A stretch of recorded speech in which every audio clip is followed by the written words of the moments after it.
देखिए हीरा एक्सप्रेस 12 सितंबर से आपके नजदीकी सिनेमा घरों में। उत्तर प्रदेश की राजनीति में लंबे समय से हाशिए पर रही बहुजन समाज पार्टी एक बार फिर सक्रिय होती दिखाई दे रही है। पार्टी अब अपनी खोई हुई जमीन को दोबारा हासिल करने की दिशा में तेजी से कदम बढ़ा रही है। आगामी पंचायत चुनाव को बीएसपी एक बड़े अवसर के रूप में देख रही है, जिससे न केवल स्थानीय स्तर पर राजनीतिक पकड़ बनाई जा सके, बल्कि 2027 में होने वाले विधानसभा चुनाव के लिए एक मजबूत जनाधार भी तैयार किया जा सके। लोकसभा चुनाव में अपेक्षित प्रदर्शन न कर पाने के बाद बीएसपी नेतृत्व ने संगठन की जमीनी मजबूती पर ध्यान देना शुरू किया है। इसी कड़ी में गांव-गांव में कैडर कैंप लगाए जा रहे हैं, जिनके माध्यम से पार्टी न केवल अपने पुराने कार्यकर्ताओं को सक्रिय कर रही है, बल्कि बड़ी संख्या में नए लोगों को भी संगठन से जोड़ा जा रहा है। इन कैंपों में सैकड़ों की संख्या में लोग बीएसपी की सदस्यता ग्रहण कर रहे हैं, जिससे पार्टी के जनाधार में ताजा ऊर्जा का संचार हो रहा है। बीएसपी के एक वरिष्ठ पदाधिकारी ने बताया कि पंचायत चुनाव की तैयारियों को लेकर पार्टी ने अपने सभी जिला और मंडल स्तर के संगठनों को सक्रिय कर दिया है। उनका कहना है कि पार्टी का फोकस अब केवल चुनाव लड़ने पर नहीं, बल्कि हर गांव और हर बूथ पर एक मजबूत नेटवर्क खड़ा करने पर है। इसके लिए बूथ स्तर तक कैडर तैयार किए जा रहे हैं और पुराने संगठनात्मक ढांचे को फिर से खड़ा किया जा रहा है।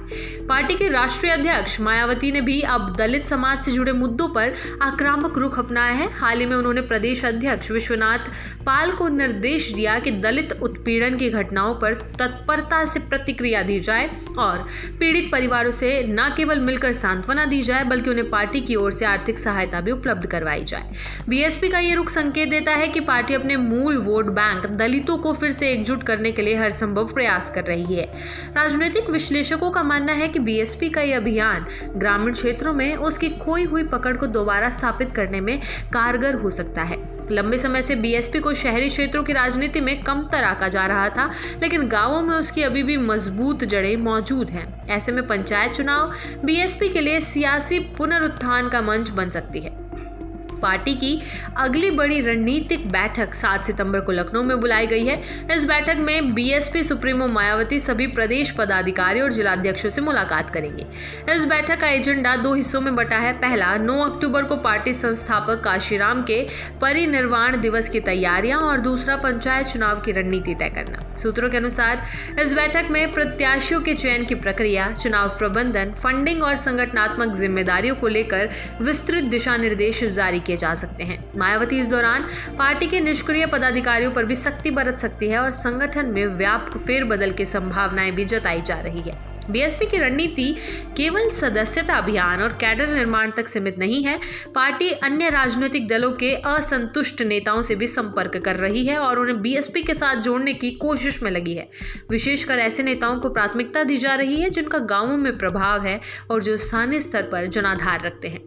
बीएसपी के इस नए अभियान से ये साफ है कि पार्टी अब आक्रामक रणनीति के साथ मैदान में उतरने की तैयारी कर रही है। 2022 के विधानसभा चुनाव और 2024 के लोकसभा चुनाव में अपेक्षित परिणाम न आने के बाद बीएसपी पर सवाल खड़े हुए थे, लेकिन अब पार्टी ने उन कमियों को सुधारते हुए एक नई राह पकड़ी है, जिसमें संगठन की मजबूती, जनसंपर्क और वर्गीय एकता पर जोर दिया जा रहा है। पंचायत चुनाव बीएसपी के लिए सिर्फ एक राजनीतिक कार्यक्रम नहीं, बल्कि एक मिशन बन चुका है। पार्टी नेतृत्व का मानना है कि यदि पंचायत स्तर पर पार्टी की जड़ें मजबूत हो जाती हैं तो 2027 के विधानसभा चुनावों में बीएसपी एक बार फिर राज्य की प्रमुख राजनीति ताकत बनकर उभर सकती है। मायावती और उनके रणनीतिकार इस बार कोई कसर नहीं छोड़ना चाहते। उनका ध्यान सत्ता में वापसी की दीर्घकालिक योजना पर है और पंचायत चुनाव उस योजना का पहला महत्वपूर्ण पड़ाव बन चुका है। देखिए हीरा एक्सप्रेस 12 सितंबर से आपके नजदीकी सिनेमा घरों में।